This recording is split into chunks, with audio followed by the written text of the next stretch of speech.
저보다 추위를 더 못 견디시는 분이 있으십니까?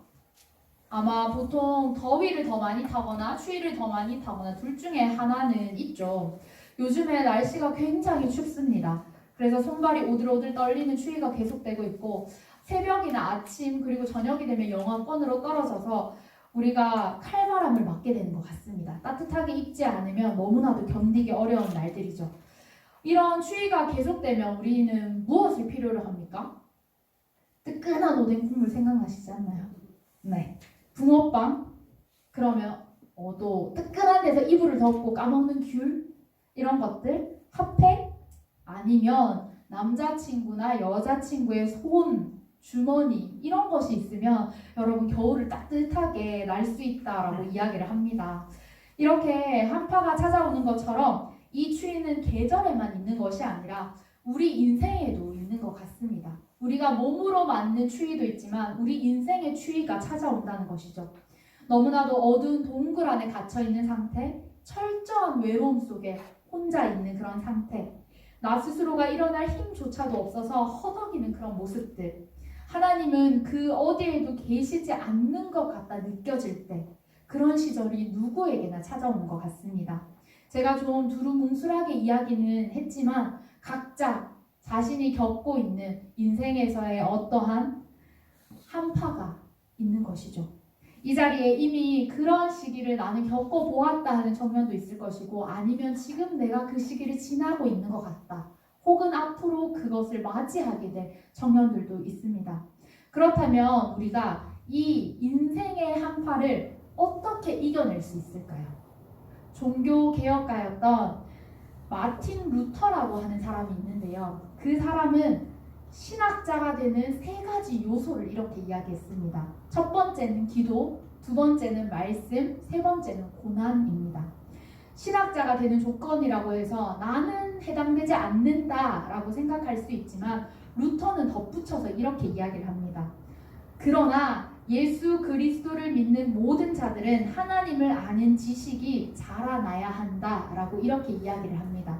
그렇기 때문에 우리가 이러한 점에서 보면 신학자라서 이것이 필요한 것이 아니라 우리가 하나님께로 더 나아가서 하나님을 알기 위해서 이 요소들이 필요한 것이죠. 그래서 이 신학자가 되기 위한 세 가지 요소를 조금 바꿔서 이야기해보면 좋은 크리스찬이 되는 하나님을 알아가기 위해서 꼭 필요한 세 가지 요소라고 할 수 있겠죠. 여러분 첫 번째가 무엇이었습니까? 기도였습니다. 두 번째가 무엇이었습니까? 말씀입니다. 세 번째는 무엇이었죠? 고난입니다. 이것이 정답입니다. 우리에게 너무나도 추운 한파를 겪는 것과 같은 인생의 한파가 와도 기도함으로 말씀을 듣고 묵상하고 읽어나가고 써내려감으로 그리고 고난을 맞이함으로 우리는 이러한 인생을 잘 견딜 수 있게 되는 것입니다. 지금 여러분들은 어느 위치에 있습니까? 나는 기도를 하고 있다? 혹은 나는 말씀을 듣고 읽고 쓰고 있다? 아니면 혹시 나는 고난 중에 있다? 어떤 단계에 있는 것이 중요한 것이 아니라 사실 이것은요 모두 복합적으로 역동적으로 여러분들 삶에 임하게 되어 있습니다. 그렇기 때문에 우리가 인생을 살아나가면서 특히 신앙생활을 함에 있어서 기도와 말씀은 항상 같이 가야 하는 것이고요. 하나님은 또 사랑하시는 주님의 자녀들이 하나님을 더 알아가게 하시기 위해서 고난이라는 것을 허락합니다. 우리가 이 사실을 기억하고 평소에 말씀과 기도로 우리의 신앙을 채워나간다면 고난이 올 때 머리에 있는 것은 가슴으로 그리고 우리의 생각들이 가슴의 고백으로 전해질 수 있게 됩니다. 그래서 이런 고백들을 말씀 속에서 찾아보니까요. 시편 119편 67절에 보면 이렇게 말씀합니다. 내가 고난을 당하기 전까지는 잘못된 길을 걸었으나 이제는 주님의 말씀을 지킵니다. 시편 기자는 이렇게 고백하고 있어요. 또 이뿐만이 아니라 시편 119편 71절에 보니까 고난을 당한 것이 내게는 오히려 유익하게 되었습니다. 그 고난 때문에 나는 주님의 율례를 배웠습니다. 라고 이렇게 고백을 합니다. 우리의 인생에 뼈를 찌를 듯한 고통이 찾아올 때 기도함으로 말씀 앞에 주목함으로 또한 주시는 고난을 통하여서 한 단계 도약할 수 있는 우리가 되기를 원합니다. 그럼 우리가 기도와 말씀 그리고 고난을 통해서 도약할 수 있으나 어떻게 하면 이 도약하는데 우리의 이 신앙의 날개를 달 수 있을까요? 오늘 성경의 모든 말씀은 공동체를 향해서 선포되어지는 말씀인데요. 오늘 이 말씀을 듣고 있는 우리에게도 이 공동체에게도 하나님은 동일하게 이 말씀을 선포하고 계십니다. 오늘 우리가 함께 읽은 말씀은 우리의 인생의 한파 속에서 신앙인이라면 꼭 필요한 필수 불가결의 조건, 그런 환경이 공동체라는 사실을 우리에게 알려줍니다. 믿음이 좋다고 하는 사람들은요, 외골수가 될 수 없습니다. 함께 기도하고 함께 말씀을 묵상하고 함께 고난을 받고 그 고난을 나누고 이겨내는 일을 공동체 안에서 함께함으로 그것이 더 풍성해진다라고 이렇게 이야기하고 있습니다. 전도서 4장의 말씀은 학대를 받고 있는데 나를 위로해 줄 자가 하나도 없는 상황입니다. 그런 현실을 통해서 인생의 허무한 시절을 이야기하고 있습니다. 어떻게 이야기하냐면 오히려 산 것보다 죽는 것이 낫겠다 이렇게 고백도 하고요. 그리고 심지어는 차라리 태어나지 않아서 이 악행을 보지 않았으면 좋겠다 이렇게까지 이야기를 합니다. 또 열심히 일하고 성공하는 일조차 다른 사람들의 시기와 질투의 대상이 되기 때문에 이 모든 것들은 허무하다라고 오늘 전도서 4장에 기록되어 있습니다. 우리의 인생이 그런 것 같습니다. 세상은 나를 억누르고 내 삶의 무게가 너무나도 무거운데 그 어느 하나 나에게 먼저 손 뻗어서 위로해줄 위로자 한 명이 없는 그런 인생. 그리고 사람과 술 여러 가지를 의지한다 하여도 그것은 아주 잠깐뿐인 그런 인생을 우리는 살아가고 있습니다. 믿는 자들 또한 그렇죠. 내가 너무나도 힘들 때 정작 내 주변을 보면 아무 곳에도 기댈 곳이 없는 것 같고 내가 민폐를 끼치는 것 같은 그런 상황, 우리는 그런 상황에 처할 수 있습니다. 그런 우리에게 9절 말씀은 두 사람이 한 사람보다 나으니 라고 이렇게 선포합니다. 두 사람이 함께 한다는 것은 곧 협력한다는 뜻이죠.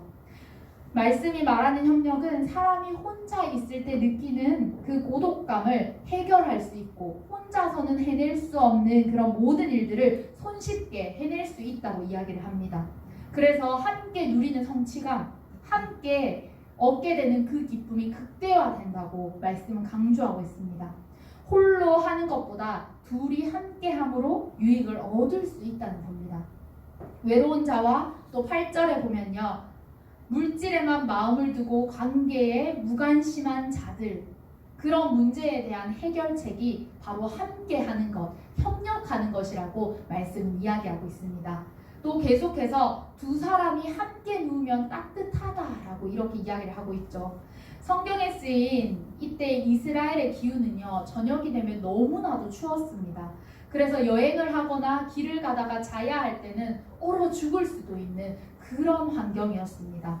그런데 두 사람이 함께 체온을 나누어 가지면 그리고 두 사람이 함께 하면 따뜻하다라고 이렇게 말씀을 강조하고 있는데요. 특별히 원어를 보면 꼭 두 사람이어야만 한다라고 강조할 정도로 함께 하는 것을 강조하고 있습니다. 그뿐만이 아니고요. 계속해서 이어지는 말씀에 보면 세 겹줄은 쉽게 끊어지지 아니하느니라 라고 이렇게 기록을 합니다. 이 표현은요, 이스라엘의 속담입니다. 세 줄로 만든 밧줄은 외부의 충격이 가해진다고 해도 오래 견딘다는 이 속담을 통하여서 협력함에 있어서 많은 사람이 동원되면 동원될수록 오히려 좋다라는 사실을 강조하고 있는 것이 이 말씀입니다. 11절과 12절에서 하나에 하나를 더한 둘이 낫다라고 말씀을 하고 있었다면 이제 그 의미를 확장해서 둘에 하나를 더한 셋을 나타내는 표현을 하고 있는 것이죠. 특별히 이스라엘은요, 숫자 3을 아주 소중하게 생각했습니다. 이 숫자 3에 어떤 뜻이 있냐면 바로 완전수라는 그런 뜻이 있어요. 그래서 이스라엘 백성들은 세 사람을 강조함으로 그만큼 단결된 힘이, 온전한 힘이 함께 할 때 나온다라고 이렇게 우리에게 알려주는 것입니다. 그만큼 함께 하는 것이 함께 더불어 사는 삶이 얼마나 우리에게 유익한지, 얼마나 중요한지를 이야기하고 있는 것이죠. 하나님을 알아가고 사랑하고 하나님을 신뢰하는 일은 인생의 한철, 몇 년, 잠깐 하는 것이 아니고 평생 우리가 주님을 알아가고 주님을 사모하다가 하나님 나라에 가는 것입니다. 그래서 하나님이 이 인생을 살게 하신 이유가 있다면 그것은 바로 하나님을 알게 하시기 위함입니다. 그런 시간들을 우리가 보내고 있는데요. 우리가 이런 시간을 살아가고 있다고는 하지만 이런 삶을 살아가다 보면 우리는 각자 모두 시간을 다르게 쓰는 것 같아요. 하나님을 알아가기보다는 세상을 더 알아가는데 우리의 시간을 투자하고 하나님을 떠나 사는데 오히려 집중하기도 하고 하나님은 한 번도 나를 버린 적이 없는데 하나님은 나를 떠났다라고 생각하면서 그런 시간들을 보내게 됩니다. 이 시기가 바로 인생의 한파와 같은 시간이죠. 그럼 우리가 이 인생의 한파가 찾아올 때 어떻게 해야 하는지, 오늘 공동체 가운데 우리가 어떻게 해야 하는지 말씀을 통해서 알기를 원합니다. 오늘 전에도 나누었듯이 혼자보다 둘이 낫고 둘보다 세 겹줄이 더 강력하다라고 말씀은 이렇게 우리에게 알려주고 있습니다. 오늘 말씀은 단순히 숫자를 강조해서 한 사람보다 두 사람, 두 사람보다 세 사람이 아니라 오늘 우리 모든 공동체가 함께 할 때 더 강력하다라고 우리에게 이야기를 해줍니다. 많으면 많을수록 함께하면서 우리가 협력하며 어려운 시기를 잘 견딜 수 있다고 말씀합니다. 그래서 오늘 하나님께서는 우리 공동체에게 하나님께서 지금 이때 우리를 만나게 하신 이유를 알기를 원하십니다. 지금 우리가 이 자리에 있는 거 우연인 것 같고 그냥 별 생각 없이 나와서 앉아 있는 것 같다 할지라도 하나님은 지금 이때에 이 시간에 이 사람들을 만나게 하신 이유가 있다는 겁니다. 분명한 이유가 있는데요. 그럼 우리가 이 공동체 안에서 이런 이유를 발견하고 어떻게 살아가야 하는지 알기를 원합니다. 첫 번째는요. 신앙의 한파로 인해서 칼바람을 오롯이 맞고 있는 자들을 받아주고 용납하고 기다려주어야 합니다. 아니 쟤는 왜 저렇게 교회를 오래 다녔는데도 변화가 없어? 쟤는 왜 맨날 울고 있지? 아니면 쟤는 왜 맨날 관종처럼 행동하지? 그럴 수 있습니다, 여러분. 그 모든 것들을 판단하는 것이 아니라 받아주고 용납하는 것이 우리의 역할입니다. 그리고 여러분들께서 오늘 이런 판단들을 하였다면 이제 더 이상 이런 판단을 하는 자리에 서서 사단의 밥이 되지 않기를 소망합니다. 많은 지체들을 보듬어주고 기다려주고 용납하는 것도 부족한데 우리가 정죄하고 판단하면서 그 사람이 오히려 교회 안에서 상처받게 하고 교회 안에서 더 칼바람을 맞게 하는 그런 일들에 여러분들이 사용되지 않기를 소망합니다. 하나님을 알고 하나님의 시간 속에 들어가는 인생은 점점 바뀌어지게 되어 있습니다. 우리가 용납하고 기다려주고 수용해주고 함께할 때 그 인생은 이제 하나님 안에 변화되어지는 겁니다. 우리 공동체 안에서 함께 격려하고 그렇게 기다려주고 함께 손잡고 나아갈 때 오늘 하나님의 놀라운 역사가 오늘 각 지체 가운데 각 지체가 모인 이 공동체 가운데 함께하기를 소망합니다. 또 하나님께서 우리 공동체를 부르신 이유가 있는데요. 히브리서 10장 24절에서 25절 말씀을 보면 이렇게 기록이 되어 있습니다. 서로 돌아보아 사랑과 선행을 격려하며 모이기를 패하는 어떤 사람들의 습관과 같이 하지 말고 오직 권하여 그날이 가까움을 볼수록 더욱 그리하자라고 이렇게 기록을 하고 있습니다. 이 말씀을 통해서 우리가 공동체 안에서 해야 될 일은 모이기를 힘쓰는 공동체가 되어야 한다고 이야기하고 있는 것이죠. 물론 여러분 그냥 모이는 것만이 중요한 것은 아닙니다. 모여서 무엇을 하는가가 중요합니다. 함께 모여서 하나님께 예배를 드리고 하나님과의 관계가 회복되어지고 주님의 이름으로 뜨겁게 교제하고 사랑하면서 나아가는 것, 그것이 중요하다고 오늘 말씀은 이야기합니다. 여러분 서로 사랑하는 것, 축복하는 것, 주님 안에 있는 것이 얼마나 큰 기쁨인지 모릅니다. 우리가 서로라고 이야기할 수 있는 것이 얼마나 큰 축복인지 모릅니다. 하나님은 우리 공동체에서 서로 돌아보라라고 이렇게 이야기를 하십니다. 서로 돌아본다는 것은 믿음의 공동체를 그냥 겉에서만 바라보고 표면적으로만 바라보는 것이 아니라 모임과 만남 가운데 그 마음까지 살피는 것을 이야기합니다. 이것이 바로 진정한 서로를 돌아보는 것입니다. 보네퍼 목사님이 성도의 공동체라는 책을 통해서 이런 말씀을 하셨어요. 성도의 공동체는 그리스도를 통해 타자를 보는 것이다. 우리는 우리가 세상 사람들과 같이 내 생각으로 모여있는 공동체를 판단하고 세상의 기준으로 그들을 바라보는 것이 아니라 서로를 돌아보면서 그리스도가 연결고리가 되어서 그리스도를 통해서 그 사람을 바라볼 수 있어야 합니다. 네, 지금 옆에 있는 지체들을 한번 바라볼까요? 옆에 있는 사람들을 좀 볼까요? 곁눈질로 보지 말고 우리 대놓고 한번 볼까요? 여러분, 주님의 그리스도의 그 연결고리로 하나님께서 우리를 묶어주셨습니다.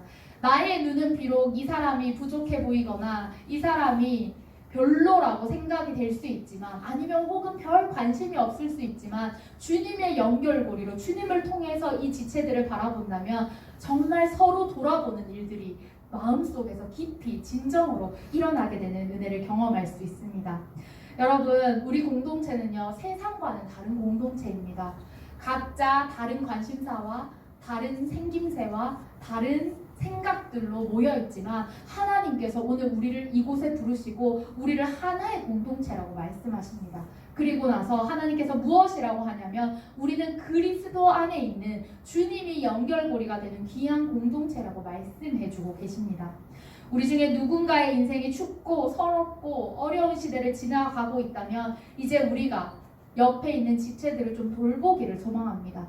그냥 모른 척하고 지나갔던 공동체의 지체, 이것이 아니라 진짜 진심으로 다가가고 사랑하며 주님 안에 교제를 함으로 그를 돌아보고 그 사람의 인생의 어려운 순간들을 함께 이끌어 나갈 수 있는, 위로하며 사랑을 나누어 줄 수 있는 여러분들 되시기를 소망합니다. 오늘 그런 일들이 우리 공동체 안에서 따뜻함을 넘어서서 뜨거움으로 다가오기를 소망합니다. 서로의 추위를 녹여주면서 맹추위에서 서두에 이야기했던 것처럼 뜨끈한 오뎅 국물처럼, 때로는 연인이 추위를 한 방에 녹여주는 그런 일처럼 우리는 그보다 오히려 더 뜨거운 공동체로 이 세상에, 또 이 공동체의 한 일원으로 나아가기를 원합니다. 이제 하나님께서 허락하신 이 공동체를 통해서 하나님께서 하실 일들을 기대하십시오. 여러분들 그냥 알아서 하겠지, 남들이 하겠지, 나는 나 몰라라 하는 것이 아니라 정말 이 지체에 있는 한 사람 한 사람, 우리 안동 서부교회 청년부에 있는 지체들 한 사람 한 사람을 돌아보며 함께 기도해주며 진심으로 그 주님의 사랑을 나누며 서로 돌아보는 그런 은혜가 오늘 우리 공동체 안에 있기를 소망합니다. 그렇게 나아갔을 때 오늘 우리의 공동체가 이 한파 가운데서 인생의 한파를 이겨내고도 남을 뜨거움으로 자리 잡게 될 것입니다. 이 날들을 꿈꾸시면서 나아가시는 여러분들 되시길 소망합니다. 함께 기도하겠습니다. 하나님 감사합니다. 하나님, 인생의 한파의 순간에 있다 할지라도 오늘 우리 공동체가 함께함으로 말미암아서 우리는 이 추위를 견딜 수 있음을 고백합니다. 이제는 우리가 공동체의 지체들을 돌아보게 하시고 진심으로 그 지체들을 끌어안으며 기도하게 하시고 함께 말씀을 나눔으로 은혜 안에 있게 하시고 고난이 온다 할지라도 오히려 그 고난이 기쁨이 되는 시간을 걸어갈 수 있는 귀한 공동체가 될 수 있도록 하나님께서 함께하여 주시옵소서. 하나님 함께하여 주실 줄을 믿으며 우리의 연결고리가 되어 주실 줄을 믿으며 예수님의 이름으로 기도드립니다. 아멘.